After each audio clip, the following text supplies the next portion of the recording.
ওরে বড় হয়ে বউ পেয়ে যারা মা বাপকে ভাত দেয় না, এদেরকে জানোয়ার জন বলো না। এদেরকে জানোয়ার বললে গরু বুঝতে পারলে হাত ফেল করে মরে যাবে, আর বাঁচবে না। কারণ কোরআন বলেছে এদেরকে জানোয়ারও বলা যাবে না, এরা কুত্তার থেকেও খারাপ, এদের জানোয়ার বলা যাবে না। বালহুম আদাল, বরং তার থেকে আরো খারাপ। ওরে বড় হয়ে মানুষ হয়ে মাকে যারা চেনে না, মা বাপকে বউ পেয়ে যারা ভাত দেয় না, এদেরকে আমার আল্লাহ জানোয়ার বলে ডেকেছে, মানুষ বলে ডাকে না। এই জানোয়ার যদি মক্কায় যায় হাজি হবে না, গরু হবে। আপনারা বলেন, আমি আর বলবো না। ওরে ছাগল ভুল করে যদি মদিনায় যায়, ও কি হাজি হবে? কথা বলা হবে না, হবে না। ছাগল যদি ভুল করে কাবায় গিয়ে তোয়াব করে, এর নাম কি হাজি? জোরে বলেন বাবাজিরা। ছাগলের কাজ হলো যা পাবে চিবিয়ে যাবে, ভালো মন্দ দেখে না। যে মুসলমানের ছেলে এখনো হারাম হালাল দেখে না, চিবিয়ে যায়। এই যদি 30টা হজ করে, এর নাম ছাগল থাকবে, হাজি থাকবে না। আর কোরআন শুনিয়ে দিচ্ছে, এইটা হলো জাহান্নামীদের নমুনা। কোরআন কিতাব বুঝাতে হবে না, সোজা বাংলায় বুঝে নাও।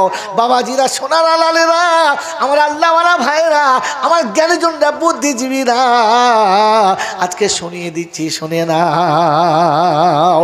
আমার বন্ধু গো, আমার আল্লাহওয়ালা ভাইরা, আমার আল্লাহওয়ালা ভাইরা, একটা গোয়ালে 4টে ছাগল, একটা পাঁঠা ছাগল, সবার সঙ্গে সমান ব্যবহার করে। হ্যাঁ না না, কথা বলে না, এই কথা বলে না এরা। আরে হ্যাঁ না না, সবার সাথে সমান ব্যবহার করে কি করে না? পারে না, কি বলে না? একটা পাঁঠায় গোটা বাড়ির লোক ছাগল চাষ করছে না, কিচ্ছু বোঝে না। কি বলেন দি? একটা পাঁঠাতে গোটা ছাগল চাষ করলে ওটার নাম পাঁঠা হয়। আর শ্বশুরের একটা মেয়ে বিয়ে করলে গোটা বাড়ি চাষ দিলে এর নাম কি হয়? এরকম পাঁঠা জান্নাতে যাবে। তুমি বুঝে নাও, আমি আর বললাম না। তাই শুনিয়ে দিচ্ছি বন্ধু, জানোয়ার কোনো দিন জান্নাতে যাবে না। মানুষের নমুনা কোরআন বলছে, লাহুম কুলুবুন লা ইয়াফকাহুনা বিহা। মানুষ হলো তারা অনুশোচনার আগুনে হৃদয়টাকে পোড়ায় যারা। মানুষের দিলে অনুশোচনা থাকে, জানোয়ারের দিলে অনুশোচনা, জোরে বলেন, থাকে না। আমার বন্ধু, আমার আল্লাহওয়ালা ভাইরা, মানুষের নমুনা যারা জান্নাতে যাবে তাদের নমুনা, মানুষের নমুনা অনুশোচনা থাকে। আমার আল্লাহওয়ালা ভাইরা, জ্ঞানীজনরা, সতী মানুষরা, এবার নমুনা শুনিয়ে দিচ্ছি, শুনে নেন। আল্লাহর নবী সাল্লাল্লাহু তাআলা আলাইহি ওয়াসাল্লাম, আল্লাহর নবী সাল্লাল্লাহু তাআলা আলাইহি ওয়াসাল্লামের সংসারে কয়েকদিন ফাঁকা চলছে, কয়েকদিন উপোস চলছে। কথা শুনছেন? উপোস চলছে। মেরে মোহতরম দোস্তর বুজুর্গ, বলেন নামাজ সবার ফরজ না, শুধু আমাদের দুজনার? যদি বলে হ্যাঁ, সবার। নামাজ ফরজ, কিন্তু সবার না। রোজা ফরজ, সবার না। দরুদ সবার না। যারা দরুদ পড়ে না, আমি জোর করব না, বলুন, জোরে বলুন, সবাই মিলে বলুন, বলি না। কারণ দরুদ সবাইকে আল্লাহ পড়তে বলে নাই। যেটা শুনেছেন সেটা সত্য, যেটা বুঝেছেন ওটা ভুল। এবার একটা একটা শোনায়, আপনি শুনে যান। যে আয়াতগুলো পড়ে শোনেন। ইসলামের কানুন মানা বাধ্যবাধকতা না, জবরদস্তি না, জোর না। কি জি? সূরা কাহফের শেষের দিকের আয়াত শুনিয়েছি, ওয়াকুলিল হাক্কু মির রাব্বিকুম। হাবিব বলো, এটা প্রকৃত সত্য তোমার রবের তরফ থেকে। ফামান শাআ ফালইউমিন ওয়ামান শাআ ফালইয়াকফুর। ইচ্ছা করলে মানতে পারো, ইচ্ছা করলে না মানতে পারো। সূরা দাহারে আল্লাহ পাক হাবিবকে শোনাচ্ছে, হাবিব বলে দাও, যা বলার, যা বুঝানোর বুঝানো হয়ে গেছে। যা বলার, যা বুঝানোর, তা ইন্না হাজিহি তাজকিরা, এদের সব বয়ান হয়ে গেছে। ফামান শাআ আত্তাখাযা ইলা রাব্বিহি সাবিলা, যার ইচ্ছা যাবে সে সোজা রাস্তায় চলবে। আর অবশেষ সূরা নাবাতে 30 পারা এসে আল্লাহ পাক দায়িত্বহীন ভাষায় শুনিয়ে দিয়েছে যালিকাল ইয়াউমুল হক ওয়াকুলিল হক, প্রথম ছিল, লাস্টে যালিকাল ইয়াউমুল হক, ও কিয়ামতের দিন অবধারিত হবেই হবে। যার ইচ্ছা যাবে সে তার রবের কাছে ঠিকানা বানিয়ে নেবে। অতএব যার ইচ্ছা যাবে না তাকে জোর করা, অতএব সবার জন্য, জোরে বলেন না। মেরে মোহতরম দোস্ত বুজুর্গ, দরুদ সকলের জন্য না। এই জন্য কোরআন শোনাচ্ছে, কোরআন শোনাচ্ছে ইয়া আইয়ুহাল্লাযীনা আমানু সাল্লু আলাইহি ওয়া সাল্লিমু তাসলিমা। শুনেছি না শুনি নাই? শুনেছি তো। আল্লাহ পাক শুনিয়ে দিচ্ছেন, ও বিশ্ববাসী খবরটা শুনে রাখো, ইন্নাল্লাহা ওয়া মালাইকাতাহু ইউসাল্লুনা আলান নবী ইয়া আইয়ুহাল্লাযীনা আমানু সাল্লু আলাইহি ওয়া সাল্লিমু তাসলিমা। ও ঈমানদারেরা, আমি আল্লাহ দরুদ পড়ি, আমার ফেরেশতারা দরুদ পড়ে, অতএব ঈমানদার তোমরা দরুদ পড়ো। কারা পড়ো? জোরে বলেন। ঈমানদার। দরুদ সবার জন্য না, ঈমানদারদের জন্য। জোরে বলেন। এবার কে কে ঈমানদার? কে কে এখানে ঈমানদার? আমরা ঈমানদারের দোকানদার। এবার ঈমানদার কাকে জিজ্ঞাসা করো। কোরআন শোনাচ্ছি, ইয়া আইয়ুহাল্লাযীনা আমানু লা তাদখুলু বুয়ুতান গায়রা বুয়ুতিকুম হাত্তা তাস্তানিসু ওয়া তুসাল্লিমু আলা আহলিহা যালিকুম খায়রুল লাকুম ইন কুনতুম তা'লামুন। 18 পারায় সূরা নূরের 25 নম্বর আয়াতে ডান দিকের পৃষ্ঠার মিডল পয়েন্টে রব্বে জুল জালাল শোনাচ্ছি, ইয়া আইয়ুহাল্লাযীনা আমানু, ও ঈমানদারেরা, আমি তোমাদের জন্য বলছি, ঘরে যখন প্রবেশ করবে, নিজের কিংবা অন্যের গৃহে প্রবেশ করার আগে সালাম দিয়ে তবে প্রবেশ করবে, সালাম না দিয়ে প্রবেশ করবে না। সালাম দিয়ে ঘরে প্রবেশ করে যারা, ঈমানদার হলো তারা। দরুদ তাদের জন্য বাবাজিরা। ও সোনার চাঁদ বন্ধুরা, মনে মনে করেন বিবিকে ঘরে গিয়ে কজন সালাম দিয়েছি, দরজায় আসার সময় কজন সালাম দিয়েছি, বাড়ি ফিরে বাচ্চাকে কজন সালাম দেব। বাড়িতে ঢুকে যারা সালাম দেয় না, ওরা ঈমানদার নামের আর একটা চিটিংবাজ, ওদেরকে ঈমানদার বলে না। আমার নবী সাহাবীরা বাড়িতে ফিরলে সালাম না দিয়ে ফিরতেন না। একটা একটা নমুনা শুনে নেন। আল্লাহর নবী যুদ্ধের ময়দানের ঘোষণা করেছে, যাও তোমরা যুদ্ধের ময়দানে চলে যাবে। কমান্ডার জাফর বিন আবু তালেব হবে, আব্দুল্লাহ বিন রাবাহা হবে, জায়েদ বিন হারিস হবে, তারপরে যাকে পছন্দ করবে তোমরা বানিয়ে নেবে। প্রত্যেকটি সাহাবী ঘরে ঢুকে শোনাচ্ছে, আসসালামু আলাইকুম ওয়া রাহমাতুল্লাহি ওয়া বারাকাতুহু। বিবি জিজ্ঞাসা করছে, কি খবর? বললে, বিবি মজার খবর শোনাবো, এসো। বললে, একটা নাস্তা বানাচ্ছি, তুমি একটু আরাম করো, আমি নাস্তা বানিয়ে তোমার মুখে তুলে দেব, তুমি গরম গরম নাস্তা খাবে, নবীর গল্পটা শোনাবে, আমি ঠান্ডা হৃদয়ে শুনবো। ওই দিন জাফর বিন আবু তালেব শুনিয়েছে, বিবিরে গরম নাস্তা খেতে পাবো, কিন্তু গরম বায়ানটা নরম হয়ে যাবে, শুনতে পাবো না। আল্লাহ নবীর আশিকা সেদিন বলেছিলেন, স্বামী নাস্তা থাক, গল্পটা আগে বলেন।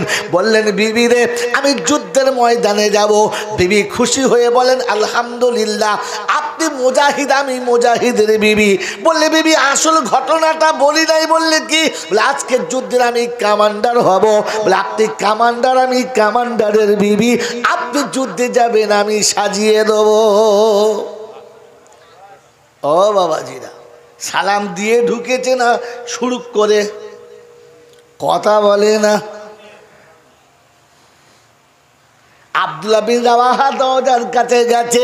সেদিন বাসর রাত থেকে উঠে রাসূলের পিছনে ফজরের নামাজ পড়েছে। কোন রাতে? জোরে বলেন।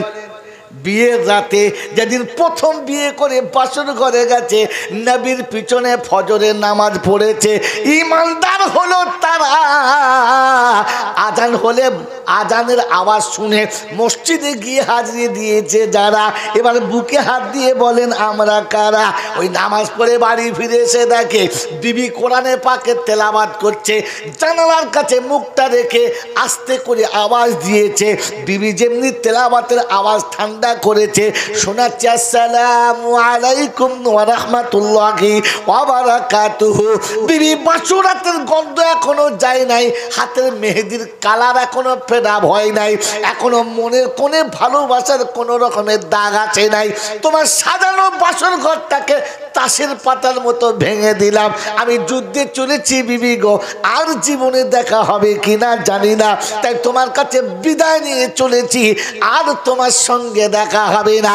ওই দিন বিবি বলেছে স্বামী একটু অপেক্ষা করো, তুমি কোরআনটা তুলে রেখে বলেছে একটু ভিতরে এসো, তারপরে চলে যাবে, আমি সাজিয়ে দেবো, তোমাকে যেতে বাধা দেবো না। সেদিন যা আব্দুল্লাহ বিন রাওয়াহা বলে বিবি রে, এতটা সময় আমার কাছে নেই, আমি যুদ্ধের ময়দানে চলেছি। তো সেদিন বিবি শোনাচ্ছে স্বামী বাহু ডোরে বাধা দেবো না, বাঁকা চোখে তাকাবো না, মোহাব্বতের কালিমা তোমার মনেতে লাগাবো না, একটু 1 সেকেন্ড দাঁড়িয়ে চলে যাবেন। জিজ্ঞাসা করছে কারণটা কি জানতে পারি? বললে স্বামী বাসরাতে রাতের বেলা এসেছি, তোমার মুখটা ভালো করে দেখি নাই, আমি তোমাকে চিনতে পারবো না, তাই চেনার জন্য মুখটা একবার দেখে নিই, 1 নজর দেখা হলে চলে যাবে। আব্দুল্লাহ বিন রাওয়াহা বলে বিবি রে, আর মুখ আমার দেখতে হবে না, চেনার দরকার লাগবে না। কাল হাসরের ময়দানে আমি যখন জান্নাতের দিকে যাব, ওদিন আমার ওই রব আমার হাতটা ধরে তোমার হাতে ধরিয়ে দিয়ে বলবে আয় আব্দুল্লাহ বিন রাওয়াহা, জান্নাতে একা চলেছিস, তোর শখের বিবি তোর জন্য দাঁড়িয়ে আছে, সেদিন তুমি আমাকে চিনিয়ে নেবে আর আমি তোমাকে চিনে নেব, আমার আল্লাহ দুজনের পরিচয় করিয়ে দেবে। আদি সালাম দিয়ে গেছে না এমনি, জোরে বলেন। আল্লাহর নবী সাল্লাল্লাহু তাআলা আলাইহি ওয়াসাল্লাম বাড়িতে ফিরেছেন, দরজার কাছে গিয়ে বলেছেন আসসালামু আলাইকুম ইয়া খাদিজা। ইন্নালিল্লাহ, কি করে রে, আসসালামু আলাইকুম ইয়া খাদিজা। খাদিজা আমি রাসূল এসেছি। 1 সালামের জবাবে দরজা খুলে দিয়েছে। জিজ্ঞাসা করছে খাদিজা রাতে 10টায় 12টায় ফিরি, 2টোয় 1টায় ফিরি, তাহাজ্জুদের পরে ফজরের আগে ফিরি, 1 সালামের জবাব দাও, তুমি কি কখনো ঘুমাও না? ইয়া রাসূলুল্লাহ ইয়া হাবিবাল্লাহ, ঘুমানোর সাথী যতক্ষণ বিছানায় আসে না একা ঘুমাতে ভালো লাগে না। রাসূল সালাম দিয়ে আসতেন, সালাম না দিয়ে আসতেন না। আল্লাহ নবী দরজা এসেছেন, সালাম দিচ্ছেন আসসালামু আলাইকুম ইয়া আয়েশা, কোনো জবাব নেই। দ্বিতীয়বার সালাম দিচ্ছেন আসসালামু আলাইকুম ইয়া আয়েশা, কোনো জবাব নেই। আবার সালাম দিচ্ছে আসসালামু আলাইকুম ইয়া আয়েশা, কোনো জবাব নেই। আল্লাহ নবী দরজার পাশে বসে গেছেন, এই মনে করে আমার আয়েশা ঘুমিয়ে গেছে, কাঁচা ঘুমে তলা ঠিক হবে না। রাতটা যখন প্রভাত হবে, আমার আয়েশার যখন ঘুমটা ভেঙে যাবে, দরজা খুলে আমাকে যখন দেখতে পাবে, ভালোবাসার বাহু ধরে বুকে জড়িয়ে নেবে, আমি আয়েশার বিছানায় যাব। আশা নিয়ে বসে গেছে, একটু পরে ভিতর থেকে দরজা খুলে আওয়াজ দিচ্ছে ওয়ালাইকুম আসসালাম ইয়া রাসূলুল্লাহ ইয়া হাবিবাল্লাহ। বিয়াদবি মাফ করবেন, আপনি বাইরে বসে গেছেন, সালাম বন্ধ করেছেন। বলে আয়েশা 3-3বার সালাম দিয়েছি, উত্তর নাই। বলে খোদার কসম করে বলছি ইয়া রাসূলুল্লাহ, জবাব দিয়েছি একটু আসতে, এই জন্যে আমি আর সে খোদার সঙ্গে দিদার করতে পারবো না, কিন্তু দিদার করার নবীর সঙ্গে যখন কালাম হচ্ছে, আমি চাইছি সালামটা বেশি হোক, আমি আয়েশা যেন সালামের বরকতটা পেতে থাকি। নবী সালাম দিয়ে যেত না চুপ করে, জোরে বলে। আর আমি বলো যে বিয়ের দিনে ঝেড়ে দিয়েছি সালাম আর কম, যেমনি বিয়ে পড়িয়েছে আবার লাফিয়ে উঠে পড়েছে, সালাম দিচ্ছে, বলে দিলে এই দিয়েছি আর কবর ডেঙাকে দেবো। কি বিয়ের মজলিসে একবার আর কবর ডাঙায় একবার। মুসলমান সালাম দিয়ে বাড়িতে যায়, আর চিটিংবাজ রাস্তায় যাকে পায় সালাম দেয়, হুজুর সালাম আলাইকুম। তো হুজুর মনে করছে ফেরেশতার খালাতো ভাই, বুঝতে পারছেন না? তার বক্তা দেখে একদম মানে পুজো হয়ে সালাম দিয়ে, হুজুর সালাম আলাইকুম। সে বক্তা মনে করছে আল্লাহর অলি টলি হবে। শালা চোর জীবনে বাপকে সালাম দেয় না, এটা চিটিংবাজি সালাম। আল্লাহ পাক শোনাচ্ছে মুসলমান দরজায় সালাম দেয়। কোথায়? জোরে বলেন, কোনদিন দিয়েছি? গোটা জিন্দিগিতে সালাম দেয় নাই, আর যত দরুদ শরীফের ফাঁক এখানে এসে মারছে।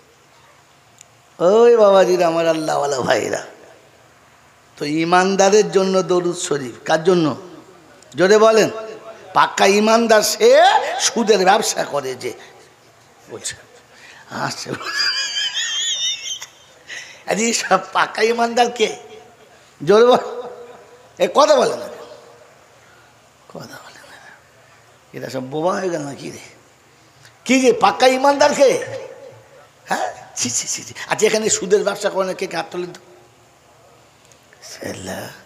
ঘরে বসে থেকে বউকে সুদের ব্যবসা করা হয়, বুঝলে না? দেশে বিদেশে ঘুরে ঘুরে মাথায় লাগে ঘর, বাংলায় দেখি পুরুষের থেকে নারী বেশি হারাম। ভাত খাওয়া হয়ে গেছে, আর মেয়েরা গাল্লে করবে কি? খেয়ে নিয়েছি কি যে কথা বলেন না। এখন লোন মেয়েদের নামে দেবে, তোমার নামে জোরে বলে দেবে না। এ ফেরেশতা মসজিদে বসে আছে, মনে জন্য জাঁদরেল বলি, সাদা ধবধব করছে, এত বড় দাড়ি, তসবি ছাড়া চলে না, আর জিকির ছাড়া কথা বলে না। ইমাম সাহেব মনে মনে করছে এত বড় ওলি এদের গ্রামে আছে, বেশ ভালো। 1-1.5 মাস হয়ে গেছে, ভয়ে কথা বলে না, আর ও হুজুরও কথা বলে না। কথা বুঝতে পারছেন না? একদিন আসরের নামাজ পড়ে পাশে বসে বলছে, হুজুর আসসালামু আলাইকুম। তখন গম্ভীর স্বরে জবাব দিচ্ছে, ওয়ালাইকুম আসসালাম। বলছে হুজুর একটু দোয়া করবেন আমার জন্য। তা আচ্ছা ঠিক আছে। আবার দিন কত বাদে মনে মনে করছে একটু ভাব সাব করি, এত বড় আল্লাহর ওলির সঙ্গে ভাব রাখা ভালো। মসজিদ থেকে বের হয় না, কি মসজিদ থেকে বের হয় না। একদিন দুদিন কথা বলতে বলতে ভাবসাব হয়েছে, বলছে হুজুর তাহলে সংসার কি করে চলে? আল্লাহ চালায়। এ তখন মনে মনে করছে মাটির তলা পায়ে থেকে সরে গেছে, সর্বনাশ, কত বড় বলি আল্লাহ যা বলেছে, বুঝলেন? মসজিদের ছাদ মনে হচ্ছে ফেটে যাওয়ার অবস্থা। তো এই চিন্তা করছে তাদের হাই কোয়ালিটি হবে, চুপ, আর কিছু বলে নাই। বেশ 5-6 মাস হয়ে গেছে, একটু পরিচয় টরিচয় হয়েছে, একজনের সঙ্গে ভালোবাসা আছে। বলছে পালা কালকের কার বাড়ি? বলে আমার বাড়ি। বলে হুজুর একটা কাজ করতে পারেন? বলে কি? বলে কাল সকালবেলা যখন চা দেবেন তো ডিম সিদ্ধ করলে ডবল দিয়েন। বলছি কেন? বলে আমার একটা বন্ধু আসবে।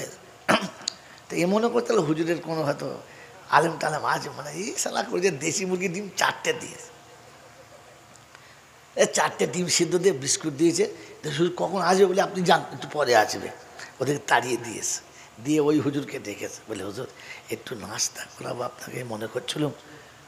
বলছি আমি সবার বাড়ি খাই না টাই না, আপনি আলেম মানুষ ডাকছেন, মসজিদের ইমাম, তাই কি বলে আমি সবার বাড়ি খাই না। এ তখন মনে মনে করছে আমরা মলি বলি কী হবে, কিচ্ছু নাই আমাদের, এই হচ্ছে আল্লাহর বলি, সবার বাড়ি খায় না। ডেকে কামড়ায় নিয়ে গেছে, বসিয়েছে, ডিমটা খাইয়েছে। খাওয়া দাওয়ার পরে বলছে হুজুর একটু যদি আমাদের একটা রাস্তা বলে দিতেন, আমাদের সংসার 4-5টা মেয়ে, 4টে মেয়ে, 2টো ছেলে, আপনার বৌমা, আমি, আর এই 5,000 টাকার বেতনে চলে না, একটু ব্যবস্থা যদি বলে দিতেন। বলছে বাবা আল্লাহর উপরে ভরসা করো। তা বললে আজ আপনার ব্যবসা ট্যাবসা? বলে ব্যবসা কিচ্ছু নাই, ছেলে মেয়ে বলে বড় হয়ে সব চাকরি করে বিদেশে থাকে। বলছে ওরা পয়সা পাঠায়? বলে 1 পয়সা পাঠায় না। বলছে চলে কি করে বলেন না? বলছে শোন বাবা, সত্য কথা তোকে বলছি, কাউকে বলিস না। ওলামাদের আবার সত্য কথা বলতে নাই, ওলামাদের কাছে সত্য কথা বলতে নাই। তাহলে কি সত্য কথাটা বলেন? বলছে শোন, ছেলে মেয়ে লেখাপড়া শিখে বড় হয়েছে, মেয়ের বিয়ে দিয়েছি, চাকরি করে চলে গেছে, ছেলের বিয়ে দিয়েছি, চাকরি করে বিদেশে গেছে, সব সেপারেট, আমাদের টাকা পয়সা লাগে না। তোর চাচি বাপের বাড়ি থেকে 10 বিঘে জমি ভাগে পেয়েছে, আর আমার বিঘে 10 ছিল। এখন চিন্তা করছি বুড়ো বয়সে খাবো কী করে। একটা দোকান করি, তাই সে এখনকার লোকেদের উপর বিশ্বাস নাই। দোকান করে দিয়েছি, সে সাল অর্ধেক মেরে দিয়েছে। প্রত্যেক মাসে দেখি খালি মাইনাস যাচ্ছে, প্লাস আর হয় না। তো চিন্তা করলাম এ ব্যবসা চলবে না, দোকান শুধু বেচে দিলাম। যতগুলো টাকা ছিল সব ব্যাংকে তুলে দিয়েছি। ওই প্রত্যেক মাসে ব্যাংকে থেকে যেটা হয় ওটা নিয়ে আসি, আরামে চলে যায়, অসুবিধা হয় না। তখন ও লাফিয়ে উঠে বলছে আস্তাগফিরুল্লাহ, এ তো সুদের টাকা হারাম। বলে এই তো মৌলবীদের সব থেকে বড় ব্যয়রাম কায়দা জানো? বলে কি? ওই টাকাটা তো চাচির নামে রেখেছি, আমার নামে রাখি নাই। কার নামে? মরি তো চাচি মরুক, আমার নামে টাকাটা। কত বড় বলি বুঝতে পেরেছেন? কথা বুঝতে পারে না। আমার বাবাজিরা, আমার সোনার চাঁদ বন্ধুরা, আমার সোনামণি মায়েরা বোনেরা, মসজিদ থেকে বেরোয় না, তসবি হাতে থেকে নামায় না, চুলদারি বেঁকে সাদা হয়ে গেলে সবার বাড়ি খানা খায় না, তবে সুদের টাকায় সংসার চলে, নিজের টাকায়। তা আবার বোন নামে, ওর নামে নাই। মানে মাছ যখন হবে সিঙ্গেল না ডবল, একটা সুদের জন্য একটা বোন নামে রেখেছে ওর জন্য। মেরে মোহতম দোস্তর বুজুর্গ, এইরকম মালের জন্য দরুদ শরীফ নয়। কোরআন বলছে ইন্নাল্লাহা ওয়া মালাইকাতাহু ইউসাল্লুনা আলান নবী ইয়া আইয়ুহাল্লাযীনা আমানু ইয়া আইয়ুহাল্লাযীনা আমানু সাল্লু আলাইহি ওয়া সাল্লিমু তাসলিমা। ও ঈমানদারেরা, তোমরা দরুদ শরীফ পড়বে। এ বাবাজি, কাদের দেখে বলেছে? কোরআন শুনিয়ে দিচ্ছি। ইয়া আইয়ুহাল্লাযীনা আমানু ইযা নুদিয়া লিস-সালাহ মিন ইয়াউমিল জুমআ ফাসআউ ইলা যিকরিল্লাহি ওয়া যারুল বাইআ যালিকুম খায়রুল লাকুম ইন কুনতুম তা'লামুন। 28 পারা সূরা জুমার 10 নম্বর আয়াতে বাদিকের পৃষ্ঠার দুটো লাইনের পরেতে আল্লাহ পাক বলেন ইয়া আইয়ুহাল্লাযীনা আমানু ইযা নুদিয়া লিস-সালাহ। ও ঈমানদার, আমি যখন তোমাকে নামাজে ডাকবো তুমি তখনই চলে আসবে। ফাসআউ ইলা যিকরিল্লাহ, তখনই চলে আসবে, তড়ি ঘড়ি আসবে, কাল বিলম্ব করবে না। ওয়াজারুল বাইয়া, চাষ চাকরি ব্যবসা বাণিজ্য কল ফ্যাক্টরি মিল যা কিছু আছো, যেখানে আছো অফিসে আদালতে, ওইখানে রেখে দেবে, সঙ্গে সঙ্গে আমার দরবারে আসবে। আমি আল্লাহ শুনিয়েছি, আমি আল্লাহ পাক শুনিয়েছি, তোমাকে ডাক দিলে সাথে সাথে আসবে, মোটেই নামাজের জন্য দেরি করবে না। বললে হুজুর নমুনা? কোরআন শোনাচ্ছে রিজালুল্লাহ তুলহিহিম তিজারাতুন ওয়ালা বাইউন আন যিকরিল্লাহ ওয়া ইকামিস সালাতি ওয়া ইতাইজ যাকাত ওয়া ইয়াখাফুনা ইয়াওমান তাতাকাল্লাবু ফীহিল কুলুবু ওয়াল আবসার লিয়াজজিয়াহুমুল্লাহু আহসানা মা আমিলু ওয়া ইয়াজিদাহুম মিন ফাদলিহি আল্লাহু ইয়ারযুকু মান ইয়াশাউ বিগাইরি হিসাব। 18 পারা সূরা নূরের 36-37 নম্বর আয়াতে ডান দিকের পৃষ্ঠার নিচে থেকে 3টে লাইনের উপরে আল্লাহ পাক শুনিয়ে দিচ্ছেন রিজালুল্লাহ তুলহিহিম তিজারাতুন ওয়ালা বাইউন আন যিকরিল্লাহ। দুনিয়ার ওই সমস্ত মানুষ সব কাজে থাকবে, আমি আল্লাহ যখন ডাকবো, আমি আল্লাহ যখন সাড়া দেবো, চাষ চাকরি ব্যবসা বাণিজ্য অফিস আদালত মিল ফ্যাক্টরি কল কারখানা, কোনো জিনিস তাকে আটকাতে পারবে না। তার মনে হবে রব্বানা খালি হাতে এসেছি, খালি হাতে যাব, এই কারখানার সাথে যাবে না, অতএব তুমি ডাকলে যেতে হবে, দেরি করা। এটা মুসলমানের নমুনা। দরুদ এদের জন্য বোকা, তোমার আমার জন্য না। যদি বলেন নমুনা, আল্লাহ পাক বলেন আমি নামাজিকে নামাজে ডেকেছি আর শুনিয়ে দিয়েছি। আয় মুসলমানের ছেলে, শুনে রেখে দে, যতক্ষণ আমার নবীর শানে দরুদ পড়বি না ততক্ষণ তোর নামাজ মোকাম্মাল হবে না। দরুদ নামাজির জন্য না অন্য কারোর জন্য? জোরে বলেন। নামাজ শেষ হয়ে গেছে, প্রথম রাকাত, দ্বিতীয় রাকাত, তৃতীয় রাকাত, চতুর্থ রাকাত শেষ হয়ে তাহিয়াতে বসেছে। আব খোদাকে শোনাচ্ছে তাহিয়াতু লিল্লাহি ওয়াস সালাওয়াতু ওয়াত তাইয়্যিবাত, আমার পবিত্রতা তোমার জন্য, আমার সমস্ত ইবাদত তোমার জন্য, আমার জানমালের সব কিছু তোমার জন্য। হাঁটু গেড়ে বসে গেছি। আল্লাহ পাক শুনিয়ে দিয়েছিলেন, হাবিব, হাবিব গো, আমি তোমার উম্মতকে তোমার জায়গায় সোজা করার চেষ্টা করেছি। আমার বাপজির, আমার সোনার চাঁদ বন্ধুরা, আমার সোনামণি মায়েরা, বোনেরা, আল্লাহ নবী যেদিন আসছে আজিমের দিদারে এলাহিতে গেছে, সব কথা শেষ হয়ে ফিরে আসছে, নবীর চেহারাটা কেমন যেন শুকনো শুকনো। আমার আল্লাহ পাক জিজ্ঞাসা করে, হাবিব, যা চাইলে তাই দিলাম, যা বললে তাই শুনলাম, তুমি বললে আমি শুনলাম, আমার কাছে বসিয়ে সবার সঙ্গে পর্দা করে কথা বললাম, তোমার সঙ্গে পর্দা তুলে কাছে বসালাম। হাবিব, মনটা খারাপ কেন, মনটা শুকনো কেন? বলে, আল্লাহ একটা কথা বলতে চাচ্ছি, বলতে পারছি না। বললে, বলো হাবিব বলো। মনে কিনা রেখো না, আমি আল্লাহ কথা দিচ্ছি পূরণ করব, ঠকাবো না। বলে, আল্লাহ পাক রব্বুল আলামিন আমাকে তো আপনার কোলের কাছে বসিয়ে আমার মনের খবরটা শুনলেন, মনের ব্যথা শুনলেন, আমার মনের ব্যথার মলম লাগিয়ে দিলেন। আমার উম্মত কি এই সুযোগটা পাবে গো আল্লাহ? আমার উম্মতের নসিবে এটাকে জুটবে? আমার আল্লাহ পাক শুনে, হাবিবিরে শুনে রেখে দে, টাকার থেকে সুদের মায়া বেশি, নবীর থেকে উম্মতের মায়া বেশি। তাই তোকে জমিন থেকে আসমান এসে দেখা করতে হয়েছে। তোর উম্মত যখন তৈরি হবে, ওযু করে পবিত্র হবে, নামাজের মুসাল্লা বিছিয়ে দেবে, তাকবীরে তাহরিমা বেঁধে নেবে, ওর সিজদা করার আগে আগে তো রব তোকে কথা দিচ্ছে। আমার আল্লাহ পাক শোনাচ্ছে, হাবিব গো, সেদিন ওই মুসল্লির নামাজের সিজদার জায়গাতে তোর রব এসে বসে যাবে। হাবিব কথা দিচ্ছে রে, 1,24,000 আম্বিয়াকে পর্দার সাথে কথা বলেছি, তোর সঙ্গে পর্দা করলাম না, তোর উম্মতের সঙ্গেও পর্দা করব না। কথা বোঝেন না? বোঝেন না? বোঝেন? কথা বোঝেন? হ্যাঁ, আল্লাহ পাক শোনাচ্ছে, দিদার হয়েছে এবার, ওরে দিদার হয়েছে এবার, সালাম দাও মোর নবীকে। আর যে নবীকে ডেকে এনে বসিয়েছি আমার পাশেতে, যার ওসিলায় দিদার পেলি, সে মোর কামলিওয়ালা। হও যদি গো মুমিন তুমি, পড়ো সাল্লি আলা। ওই বাবাজিরা, আল্লাহ পাক শোনাচ্ছে, হাঁটু গেড়ে আমার কাছে তাহিয়াত বলেছ, আমার নবীর কাছে হাঁটু গেড়ে দরুদ বলো। বলেন, নামাজে হাঁটু গেড়ে দরুদ বলেছিল দাঁড়িয়ে দাঁড়িয়ে? জোরে বলেন না। হাঁটু করার মানে কি? নিচু হওয়া নাকি ঠাড়ো হওয়া? জোরে বলেন। তা দরুদ যখন পড়েন, একটু মনটা নিচু করে পড়ে।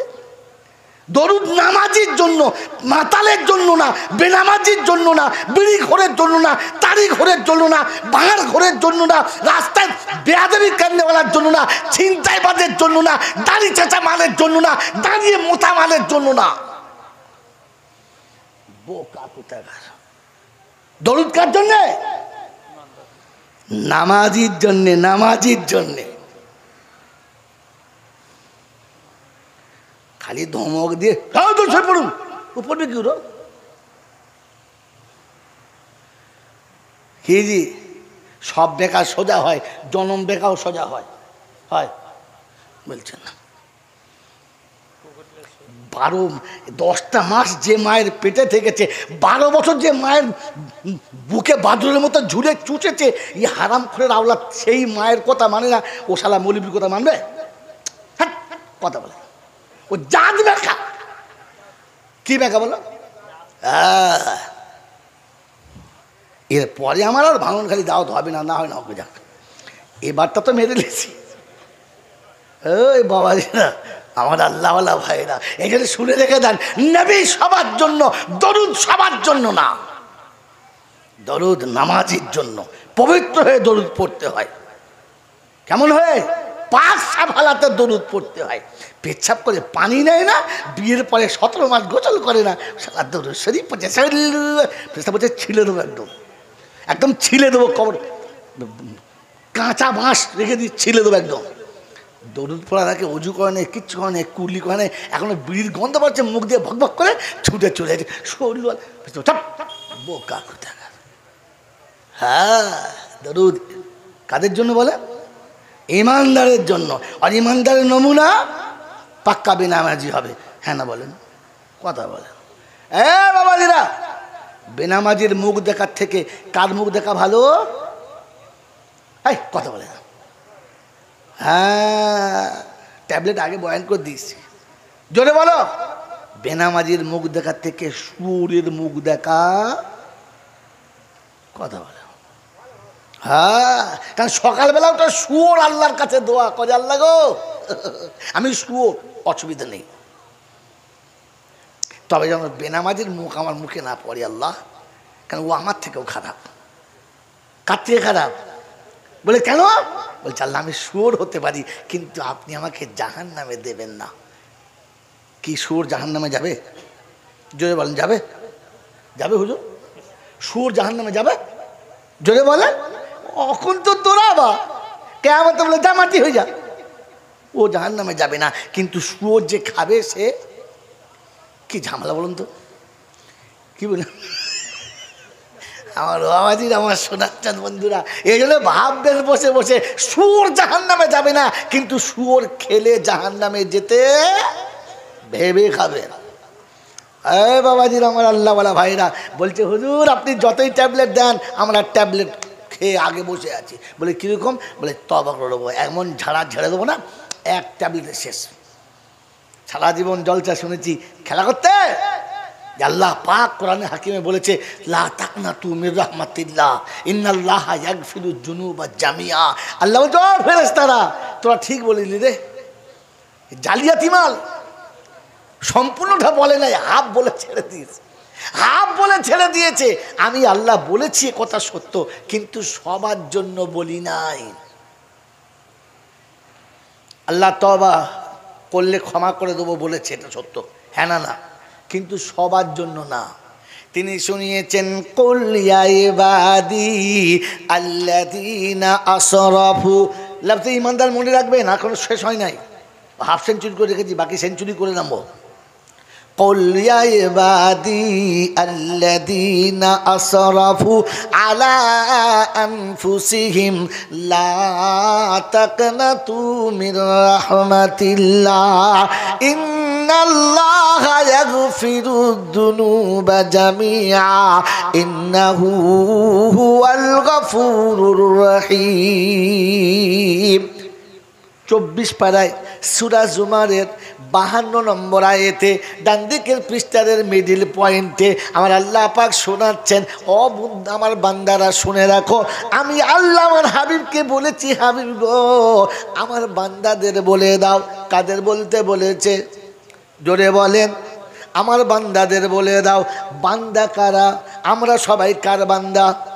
এ জোরে বলেন, কার বান্দা? ও তো আমি বলেছি, আল্লাহ বলেছে কি না? আমার বাবাজিরা, আমার সোনার চাঁদ বন্ধুরা, আমার আল্লাহ পাক শুনেছেন, আল্লাহু নাজিফুন ওয়া ইউহিব্বুন নাজাফা। আমি পবিত্র, পবিত্রতা পছন্দ করি। আল্লাহু তাহিরুন ওয়া ইউহিব্বুত তাহিরা। আমি আল্লাহ পাক, পাকটাকে পছন্দ করি। আমি আল্লাহ কারোর লজ্জার কথাকে প্রকাশ করি না, আর কেউ প্রকাশ যদি করে আমি তাকেও ভালো জোরে বলেন বাসি না। আমার বাবাজিরা, আমার সোনার চাঁদ বন্ধুরা, আমার সোনামণি মায়েরা, বোনেরা, কোরআন শুনিয়ে দিয়েছে, শুনে রেখে দেন। এই তারজমা শোনার আগে একটা গল্প শুনে নেন। হযরত রাবিয়া বস্তি দুনিয়া ছেড়ে চলে গেছে, গোসল দিয়ে কবরে শুয়েছে। ফেরেশতা জিজ্ঞাসা করছে, মান রাব্বুকা। তো রাবিয়া উঠে বলছে, তুমি আচ্ছা বোকা। বললে কেন? আমি বোকা কেন? বলে আমাকে কি জিজ্ঞাসা করো, মান রাব্বুকা? যে তোকে পাঠিয়েছে তাকে গিয়ে জিজ্ঞেস করগা বোকা আমি কে, তাহলে ঝামেলা চুকে যাবে। বলে কেন, ব্যাপার কি? বলে ওরে পাগল, আমি যদি বলি আমি আল্লাহর বান্দি, আল্লাহ যদি বলে না, তাহলে বলাটাই আমার বেকার হয়ে গেল, কাজ হলো না। ওইখানে গিয়ে জিজ্ঞাসা কর, ও যদি বলে আমার বান্দি, তোকে আসতেও হবে না, প্রশ্নের উত্তর হয়ে গেল। আর ওরটাই ঠিক, আমারটা ঠিক না।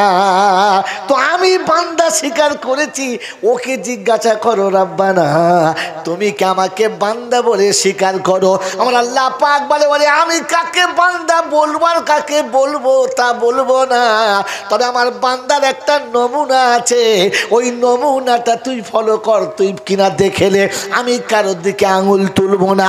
বলে আল্লাহ তোমার বান্দা কারা? কোরআন বলছে ছুটে আয় আমার কাছে। অত হাওয়া দিও না, তাহলে সব হাওয়া শেষ হয়ে যাবে, বন্ধ করো। বাবাজিরা, যত চর্বি গলবে তত মাল বেরোবে কি? আচ্ছা বলেন, আপনারাও তো কষ্টে বসে আছেন নাকি? তা আমি যদি একা হাওয়া খাই আর আপনাদের বাদ দিই, এটাও এক ধরনের জুলুম। ইচ্ছা যাচ্ছে এ দুটো ফ্যান দুদিকে চলুক, কিন্তু আমার সাথীরাও তো সবাই বসে আছে। এটা একটা সুন্নাত, এটা একটা, জোরে বলেন, সুন্নাত। চলুন, কাজ নাই কাম নাই, মোবাইলে চলে আছে, খ্যাপার আলুর দম কোথায়, বাস ব্যান শোনা বাদ দিয়ে খালি ছবি তুলছে খালি। বাবাজিরা, আল্লাহ নবী সাল্লাল্লাহু আলাইহি ওয়াসাল্লাম শীতের সময়তে ফাঁকা বালুর উপরে একা বসে আছে। সাহাবীরা বলছে ইয়া রাসূলুল্লাহ, এত কষ্টে শীতে খালি গায়ে কেন?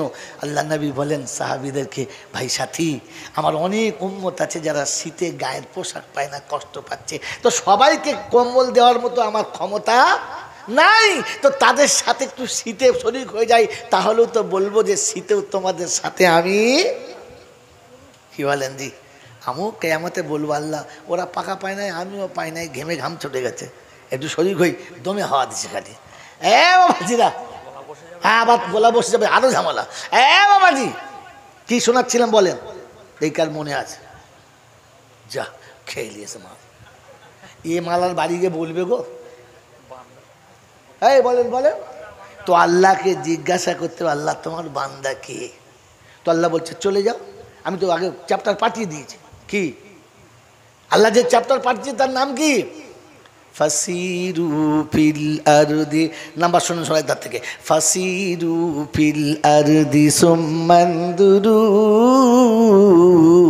কাইফা কানা আকিবাতুল মুকাদ্দিবিন। সারা বিশ্বে বিরাজ করো, আমি ভ্রমণের অনুমতি দিলাম, সারা পৃথিবী ভ্রমণ করো, আমি আল্লাহ আমার কুদরতকে দেখতে পাবে, তোমার পরিচয় পেয়ে যাবে।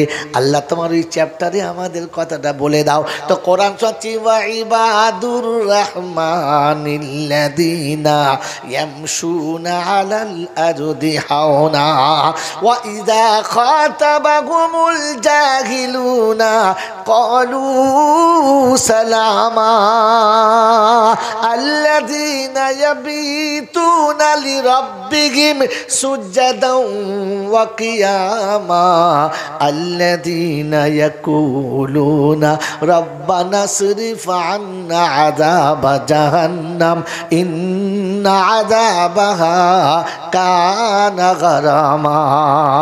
কোরআন শরীফের পারা নাম্বার 19, সূরার নাম সূরা ফুরকান, আয়াত নাম্বার 61, 64 নম্বর আয়াতে ডান দিকের পৃষ্ঠার মিডল পয়েন্টে আল্লাহ পাক ছড়িয়ে দিচ্ছে ওয়া ইবাদুর রাহমানিল্লাযীনা ইয়ামশুনা আলাল আরদি হাওনা। আমি হলাম রহমান, আমার যারা বান্দা, আমি রহমান, আমার যারা বান্দা তাদের নমুনা, ওরা অপরাধীর মতো চলে, জমিদারের মতো চলে না। ও আমার আল্লাহওয়ালা ভাইরা, ভাঙলকারীর বুদ্ধিজীবীরা, অকল তোলার বাবাজিরা, কোরআন শোনাচ্ছে বান্দার নমুনা। 3টে গুণ থাকতে হবে। 1 নম্বর, অপরাধীর মতো চলবে, ইয়ামশুনা আলাল আরদি হাওনা, অপরাধীর মতো চলবে। আপনাকে আমাকে দেখে অপরাধী মনে হয়? বলে অপরাধ করি নাই। মৌলভী সাহেব বলেন কি আমি অপরাধ করি নাই? করেন নাই তো, এই অপরাধ করেন নাই, করেন নাই। আমি হাতে কলমের ছাত্র, কেয়ামতে কি হবে পরে, কবরে কি হবে পরে, এইখানে কি হবে তোমার ঘরে, ওটা শুনে নাও। কোরআন মিলিয়ে দিচ্ছে। আমার বাপজির, আমার শোনাচ্ছেন বন্ধুরা, আমার সোনামণি মায়েরা বোনেরা, আমরা পৃথিবীতে এসেছি না আসতে হয়েছে? জোরে বলেন। চিন্তা করছে কি বলি, বলেন আমি এসেছি না আসতে হয়েছে? এসেছি। কি পাগলা কথা, আমি যদি আসি তাহলে ইচ্ছা মতো আসবো, হ্যাঁ না বলেন? বাগদিদের ঘরে আসবো, মুচিদের ঘরে আসবো, মেথরের ঘরে আসবো, কথা বলেন?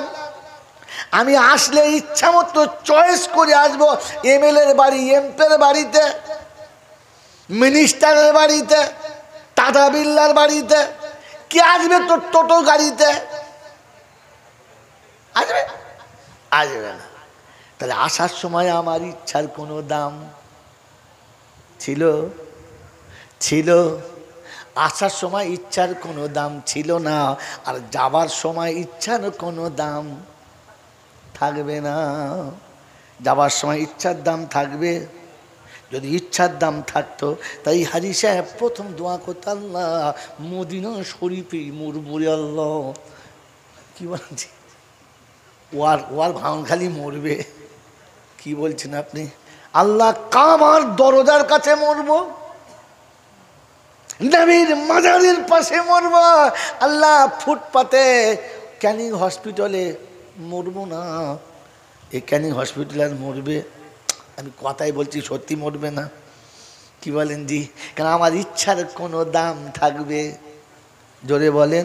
তাহলে আসার সময় ইচ্ছার দাম ছিল, যাবার সময় থাকবে না। বাকি জীবন ইচ্ছার দাম পাওয়া যাবে? জোরে বলেন। যার শুরুতে ছিল না, শেষে থাকবে না, মাঝখানে থাকবে? জোরে বলেন। হ্যাঁ ভাই কথা বলেন, থাকবে? থাকবে না। তাহলে আমার ইচ্ছার কোনো দাম থাকবে? জোরে বলেন। এসেছি কার ইচ্ছায়? জোরে বলেন। আল্লাহর ইচ্ছায়। যাওয়ার সময় কার ইচ্ছায়? তো বাকি জীবন চলতে হবে কার ইচ্ছায়? আল্লাহর ইচ্ছায়। এতদিন চলেছি কার ইচ্ছায়? তাহলে আমি অপরাধী কি না? আমি আপনাকে যে পয়েন্টটা ধরাতে চাচ্ছি সেটা বলেন। আমি সারা জীবন আল্লাহর ইচ্ছা ছেড়ে নিজের ইচ্ছায় চললাম, আমি অপরাধী কি না? জোরে বলেন। তো আল্লাহ বলে, আমার বান্দা অপরাধীর মতো চলবে, জমিদারের মতো চলবে না। আল্লাহ নবীর জীবনী পড়েন, যদি সত্যি আল্লাহ নবীর জীবনী শোনেন। কে কে আল্লাহ নবীর জীবনী শুনেছেন? হাত তোলেন, হাত তোলেন। একে নবী দিবস হয় না নাকি? আমার ভয়, হাত তোলেন। খুব ভয় বলছে হুজুর। নবী দিবসে নবীর জীবনী শুনেছেন? হাত তোলেন। সত্য বলেন, নবীর জীবনী শুনেছেন? আরে জানেন নাই তো। আপনি যতটুকু শুনেছেন ওই হালিমার কোলে আর আমিনার কোলে, ওটা কি নবী জীবনী বলে? 40 বছর পরের জীবনী শোনাও, তবে বুঝবো নবী জীবনী শুনিয়েছে। ওরা নবুয়াতের পরের জীবনী নয়, নবুয়াতের আগের জীবনী শুনেছ তো। নবুয়াতের আগের জীবনী তোমার উপরে আমল করা জরুরি না। কোনো মৌলবী যদি বলে দিতে পারে হ্যাঁ জরুরি, তো আমি আবার পড়বো তার কাছে। কিন্তু নবুয়াতের পরের জীবনী তোমার জন্য একান্ত কর্তব্য। নবী জীবনী শোনো নাই। নবী মাথা তুলে চলতেন না, নবী জোরে কথা বলতেন না, নবী দুশ্মনের সামনে হেসে কথা বলতেন, রাগান্বিত হতেন না। বাবাজি, খাওয়ার আগে পেটকে ভাগ করে খেতেন, উদুম খেতেন না।